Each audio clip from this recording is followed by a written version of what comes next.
জাপানে ছোট বড় শপিং মলগুলোর মধ্যে একটা জিনিস কিন্তু কম্পালসারি, সেটা হচ্ছে গাছ। বিশেষ করে জারের মধ্যে সংরক্ষণ করা গাছগুলো।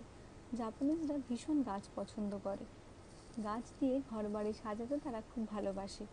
আর এই গাছগুলোর প্রাইস শুনলে আপনি কিন্তু অবাক হবেন। ছোট গাছগুলো 4-5 হাজার টাকা হলেও বড় গাছগুলো কিন্তু 25-30 হাজার টাকার কম না একটাও।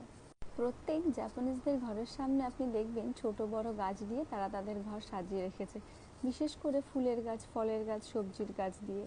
জাপানে শপিং মলগুলোর মধ্যে একটা জিনিস কিন্তু আরও বেশি পপুলার, সেটা হচ্ছে ম্যাসাজিং চেয়ার। এই চেয়ারগুলোর মধ্যে বসলে আপনার কিন্তু ফুল বডি ম্যাসাজ হয়ে যাবে। নির্দিষ্ট স্থানে টাকা দিয়ে কিন্তু আপনাকে বসে ম্যাসাজ নিতে হবে, আর নির্দিষ্ট টাইমের মধ্যেই আপনার টাকা নির্ধারণ করা হবে।